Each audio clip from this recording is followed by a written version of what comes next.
সহযোগিতা বাংলাদেশ, সহযোগিতা বাংলাদেশ, সহযোগিতা বাংলাদেশ, বাংলাদেশ সহযোগিতা বাংলাদেশ, বাংলাদেশ সহযোগিতা বাংলাদেশ।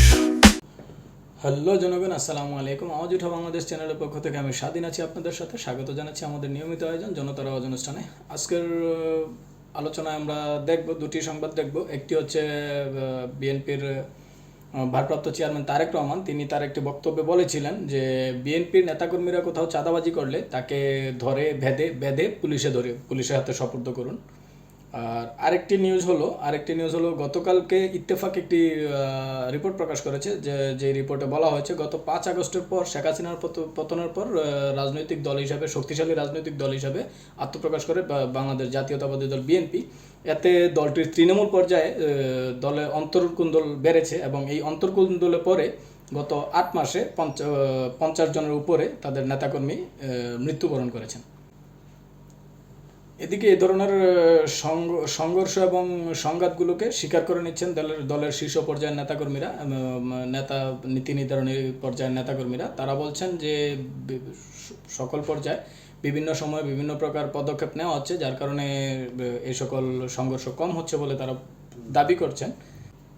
এদিকে মানবাধিকার সংস্থা আইন ও সালিশ কেন্দ্রের তথ্য মতে জানুয়ারি থেকে মার্চ মাসে রাজনৈতিক সহিংসতা 36 জনের মৃত্যু হয়েছে। এর মধ্যে কেবল বিএনপির দলীয় কুন্দলেই মৃত্যু হয়েছে 26 জনের। এই সংস্থার হিসাবে গত আগস্ট থেকে মার্চ মাস পর্যন্ত 8 মাসে 76 জন নিহত হওয়ার খবর তারা কনফার্ম করেছেন, যার মধ্যে কেবল বিএনপির অভ্যন্তরীণ সহিংসতা মারা গেছে 58 জন।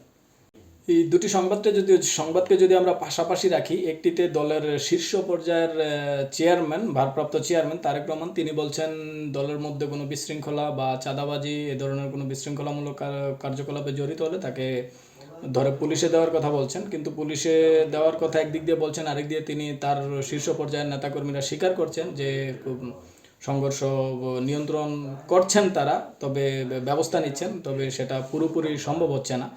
তো এই দিক থেকে আমরা যদি দেখি তাহলে বিএনপিকে নিয়ে সমালোচনা করার কারণটা যদি আমরা দেখি, সমালোচনার কারণটা হলো তারাই সম্ভবত, আমরা যদি বর্তমান প্রেক্ষাপট দেখি, ভবিষ্যৎ ক্ষমতায় যাওয়ার দৌড়ে সবার সামনেই আছে বাংলাদেশের জাতীয়তাবাদী দল বিএনপি। তো তাদের মতো একটি বড় দল, তারা যদি দলের মধ্যে শৃঙ্খলা ফিরিয়ে আনতে না পারে, মাঠ পর্যায়ে যদি তারা দলীয় কুন্দল, যেটাকে আমরা গ্রুপিং বলি, একই এলাকায় 2টা গ্রুপ বা 3টা গ্রুপ সক্রিয় থাকে, তারা একে অন্যের সাথে সংঘর্ষে জড়ায় বিভিন্ন সময়, এই যে বিষয়গুলো যদি নিয়ন্ত্রণ করা না যায় তাহলে বিএনপির জন্য ভবিষ্যৎ ভালো হবে বলে আমাদের মনে হয় না।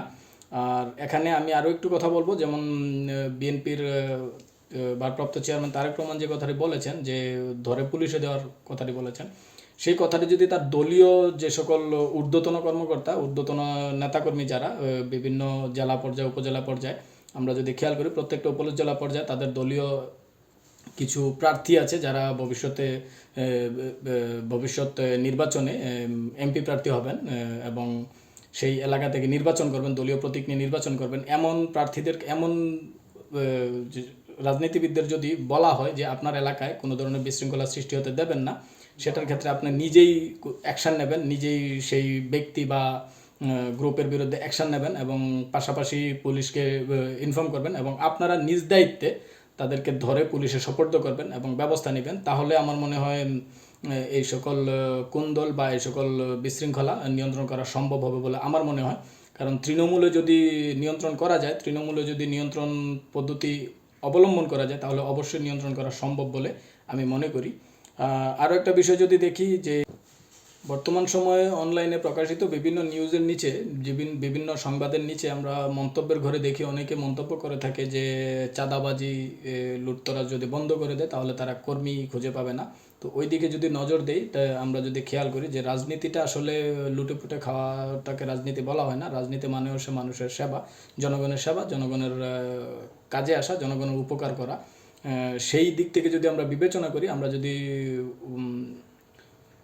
মনের দিক থেকে ঠিক করি যে হ্যাঁ আমরা রাজনীতি করব জনগণের জন্য, রাজনীতি করব জনতার জন্য, রাজনীতি করব দেশের জন্য, তাহলে অবশ্যই এটা সম্ভব। এবং কর্মী থাকলো না থাকলো সেটা চিন্তা না করে যদি জনগণের চিন্তা করি, আমরা কর্মীর চিন্তা না করে যদি আমরা সাধারণ জনগণের চিন্তা করি, কারণ কর্মীদের দিয়ে নির্বাচন হবে না, কর্মীদের দিয়ে পাশ করা সম্ভব না। কর্মীদের ভোটে অবশ্যই সাধারণ জনগণের ভোটের প্রয়োজন হবে। অতএব সাধারণ জনগণের চিন্তা করে আমরা যদি মাঠ পর্যায়ে তৃণমূল পর্যায় থেকে যদি আমরা এই সকল বিষয়গুলো খুব শক্ত হাতে দমন করি এবং শক্ত হাতে দমন করার চেষ্টা করি, তাহলে অবশ্যই দেশে ভালো কিছু হবে এবং ভবিষ্যৎ বাংলাদেশে একটা শান্তি শৃঙ্খলা ফিরে আসবে, সুন্দর বাংলাদেশ গড়ে উঠবে বলে আমরা মনে করি। ধন্যবাদ সবাইকে। আসসালামু আলাইকুম।